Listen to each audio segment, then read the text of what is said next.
welcome back to another issue of Bingo Topics, where we're going to cover a myriad of things connected with the Philadelphia Eagles, including this one here. We're deconstructing the season and just examining things where we went wrong, where mistakes were made, and evaluating the news as it comes in. And there are some things that we need to address. What's up? It's your boy Cintron, coming back at you with another analysis video. And I kid you not, that's my real name. First up here, you heard about this. Been a long time coming, but report Nick Sirianni fires Eagles defensive coordinator Desai, and not really him, because he wasn't the one that demoted him in the first place. So I mean, this was basically what happened in season when they stripped him of his play calling duties ahead of, I think it was the Seahawks game in midweek, which is strange. Is Nick stood there bold-faced and told the reporter, "We are not making any changes to the staff at this point. There will be nothing done." Okay, yeah, we're putting Matt Patricia in charge. What? So that came from above Lurie, Howie Roseman, and Howie Roseman doesn't move without Lurie, first giving the smell test. So, those two were in cahoots, made a knee-jerk panic move when we were 10-3 to uninstall Microsoft Windows and install Paint. Yeah, that. But it pissed me off, because you give a man a job to do, you don't interrupt him when he's doing that. I almost cursed. That freaking crap. You let him finish the job. I've said this ad nauseum in other videos, but he was the captain of the ship on defense, at least, and let him have the honor of going down the ship. Because by splitting the locker room and installing Matt Patricia there, which kind of was a snake move, which you did in the beginning anyways, having him here the whole time as an assistant under the guise of, okay, you're our life raft. When the whole time they had this in their back pocket, like, this could be the move if we ever need to exercise it, and certainly they did. But it caused a mutiny of sorts.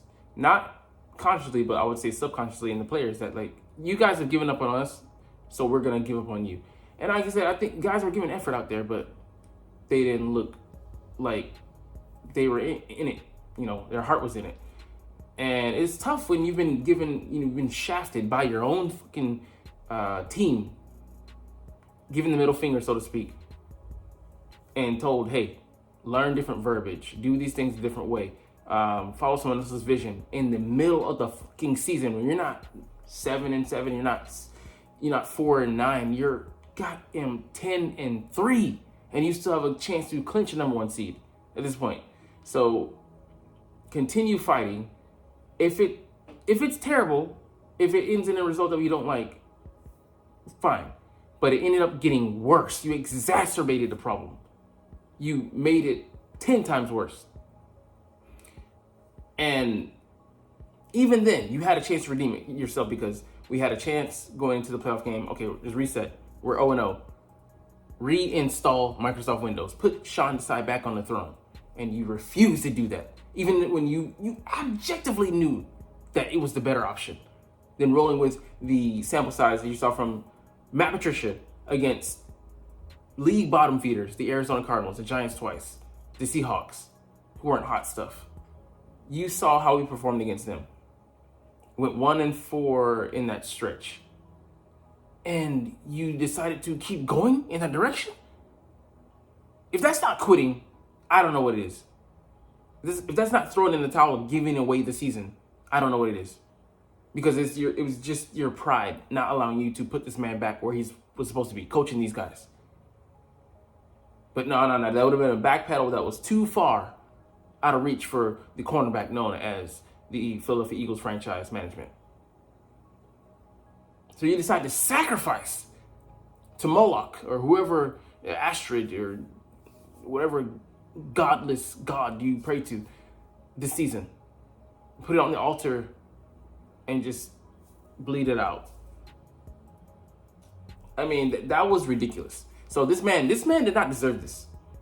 He did not deserve this kind of disrespect. And I don't know if it was mutual or not, but if I was trying to decide, I wouldn't want to come back. I would have been amenable to a deal.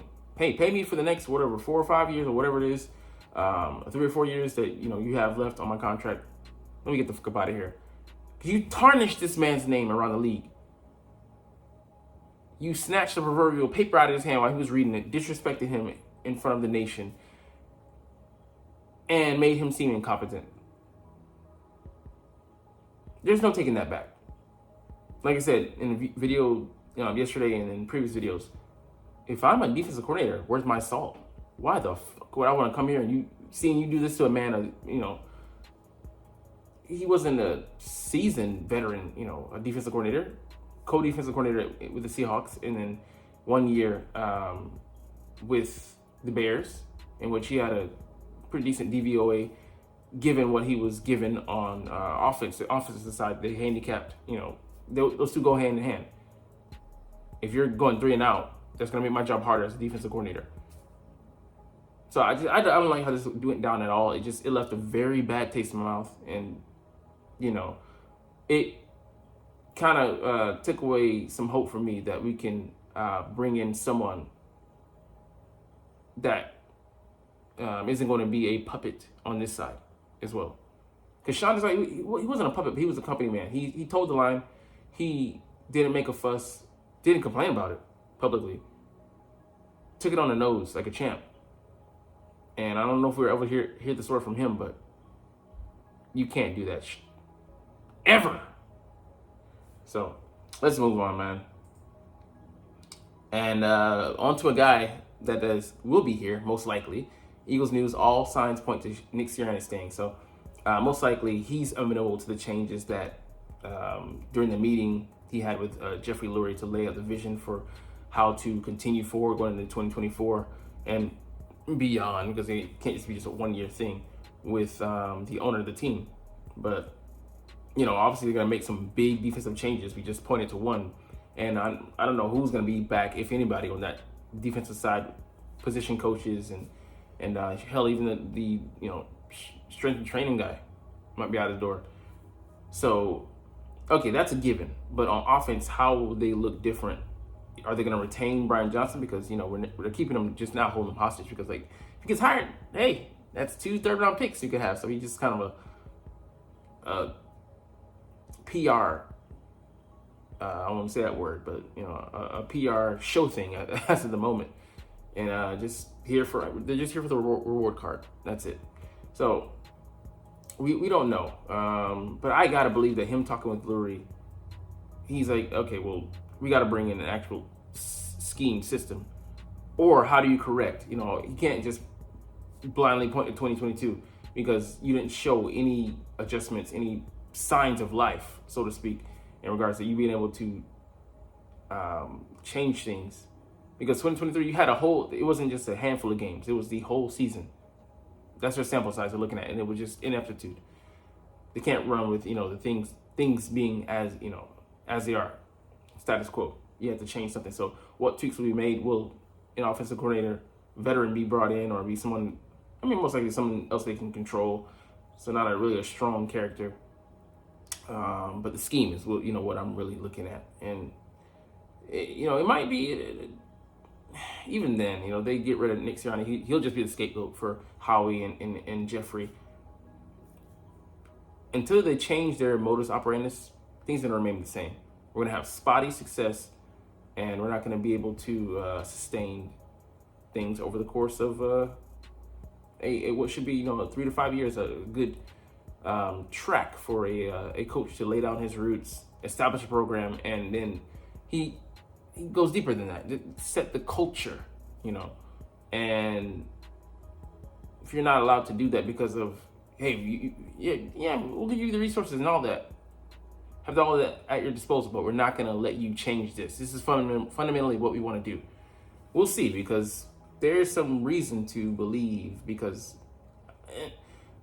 new Eagles defensive coordinator candidates reportedly include Wink Martindale and Ryan Nielsen.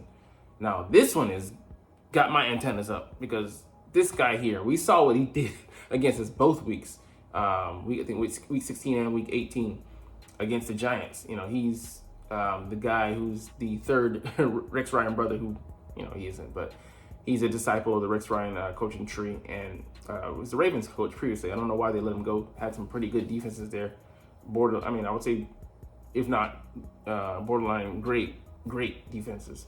But he was let go by the Giants. He had some bad blood there.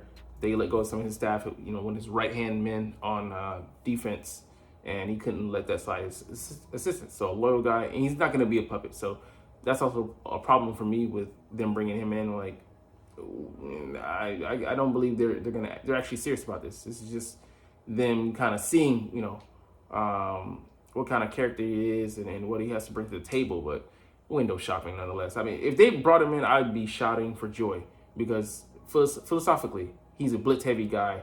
He looks so vastly different, but the resources, not just D-line. He wants to invest resources in linebacker. Oh, that's a problem for Howie.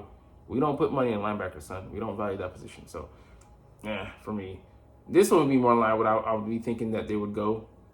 Sad to say, a defensive coordinator, Sean Desai, was one as well with the Saints. Did improve their DVOA to 24th from 31st. So some progress there, enough for them to be like, okay, we discovered this guy. Just the pride element always got to be in there. And he went to the Falcons. He was with the Saints, co-defensive before this year, I think, being the D coordinator, and D-line coach. So maybe some 2-for-1 stuff there. Glenn Schumer interviewed him, defensive coordinator, or at least co-defensive coordinator at Georgia. Would be, in line with like I said, them discovering somebody and having bragging rights that nobody really cares about. But I might be for him because he's actually maybe has an aggressive defense, and there's a lot of guys on this team, obviously, because he drafted from the Georgia pool. But that being said, he doesn't have a lot of experience, and not just even in college, no NFL, but it's college as well. But him and the Michigan defensive coordinator, I wouldn't be opposed to, but I'd have to see evidence. Marquand Manuel, former defensive coordinator in Atlanta, 2017, 2018. He'd be a decent hire, but don't know how his system works and how are they amenable to changes, because they weren't willing to hire Denard Wilson, another guy who's a candidate, but I would never in a million years see him coming back here after how they did him and how he saw that the guy that got the job that he wanted got done. So I'm like, I'd go anywhere but here in Philly. And then this is on the offensive side, would match up, a middling guy, not too strong of a personality, maybe take to, has connections with Doug Peterson, would take to maybe whatever we would want. And also has overlap with Sirianni. So, not a lot of strong options here except for, a few. But I would say, really one, and then, kind of mid for a lot of the other ones. But we'll have to see, man. I'm not hopeful just with the way this brass is handling things and their philosophy. All right, now let's get to the Eagles signing a bunch of guys. So, we'll cover this, not so in depth, but just see some fresh blood, at least for the practice squad. But there's something that bothers me about this list, man.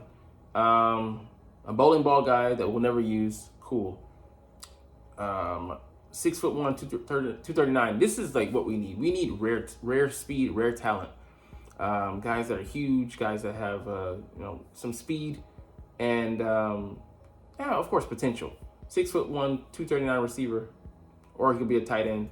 He doesn't make it clear, but man, he could be a weapon. Definitely a receiver. We don't have that kind of, that kind of size. But it depends on how fast he is.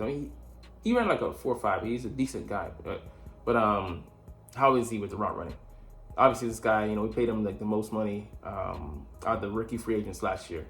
See if he can get developed into a guy, a weapon. Most of these, O-line, I'm like, okay, cool. Jeff Stoutland can work with a lot of people. They come to Stoutland U. No, if they can never get this guy to stay healthy, I'd love to see what he can offer as a space eater. Brandon Smith, athletic guy, but it's mostly special teams. Some corners here, but he played for us, in emergency at safety. He's a corner by trade, I think. So we'll see how these guys develop. But, we have some interesting prospects at DB. We'll talk about that later in the season. But the newbies, Shaquan Davis, 6'5", 215. So I want to see what he runs. But this guy, 6'5", 211 pound tight end. But yeah, switch mode receiver. This guy here, 6'3", 210. So I mean, a lot of guys with size and some potential, but these are mostly fringe players. The guy here, former 3rd round pick, but he hasn't been able to stick elsewhere. So we'll see whether that makes sense or not. Don't know.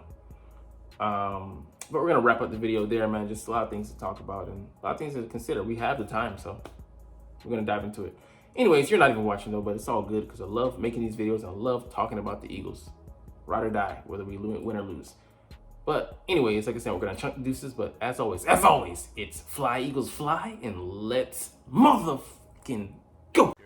Like, comment, share, subscribe if you like. Thanks for watching. Check me out at Cintron, Cintron Anime, Cintron Life, or Cintron Laughs, or other social media.